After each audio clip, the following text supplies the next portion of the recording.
दोस्तों, यमराज जी को हिंदू धर्म के अनुसार वे मृत्यु के देवता माने जाते हैं। जब भी किसी की मृत्यु होती है तो उनके प्राण हरने के लिए यमराज ही आते हैं और इस बात का साफ साफ उल्लेख वेदों में भी किया गया है कि यमराज जी ही आत्माओं को उनके कर्म अनुसार नरक, स्वर्ग, पितृलोक आदि लोकों में भेज देते हैं। यमराज जी को दक्षिण दिशा के दिक्पाल भी कहे जाते हैं तथा यमराज जी भैंसे की सवारी करते हैं। लेकिन दोस्तों, इन सभी बातों से हटकर भी एक बात यह है कि यदि यमराज जी स्वयं मृत्यु के देवता हैं, तो क्या उनकी मृत्यु संभव है, और अगर संभव है तो आखिर कैसे? आप लोगों में से कितने लोगों के मन में कभी न कभी ये बात जरूर मन में आई होगी कि क्या स्वयं यमराज जी की मृत्यु हो सकती है? तो दोस्तों, आज की इस वीडियो में मैं आप लोगों को इसी बात का जवाब देते हुए बता रहा हूँ वेदों तथा पुराणों में लिखे गए यमराज जी की मृत्यु के एक ऐसे रहस्य के बारे में जिसे शायद ही आपने कभी सुना होगा और जिसे सुनने के बाद आपको आपके सवालों के जवाब भी मिल जाएंगे। लेकिन दोस्तों, वीडियो में आगे बढ़ने से पहले चैनल को जल्दी से करो सब्सक्राइब और जिसने भी वीडियो को लाइक नहीं किया वो जल्दी से कर दो एक लाइक और बने रहो वीडियो के लास्ट तक। तो चलिए स्टार्ट करते हैं आज का ये वीडियो, ध्यान से सुनना। प्राचीन काल में शिव भक्त राजा राज किया करते थे जिसका नाम था राजा श्वेत।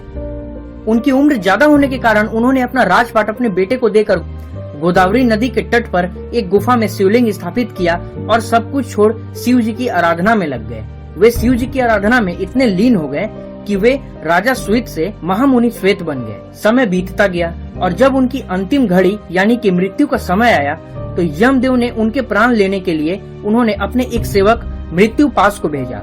लेकिन श्वेत मुनि अभी प्राण त्यागना नहीं चाहते थे। वे अभी कुछ दिन और शिव जी की आराधना तथा तपस्या करना चाहते थे। इन्हीं सब कारणों से राजा श्वेत महामृत्युंजय मंत्र का जाप करना शुरू कर दिया।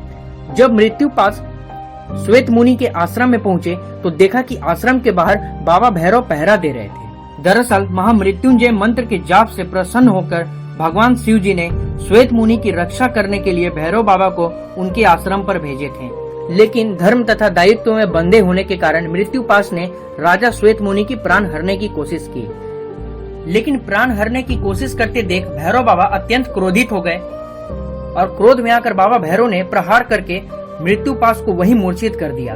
मृत्युपास वहीं जमीन पर गिर पड़ा और प्रहार की वजह से मृत्युपास की मृत्यु हो गई।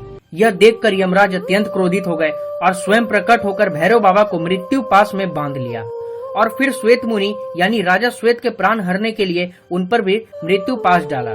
पर श्वेत मुनि ने अपने इष्ट देव महादेव को पुकारा और तभी भगवान शिव जी ने अपने पुत्र कार्तिकेय को भेजा राजा श्वेत मुनि की रक्षा करने के लिए।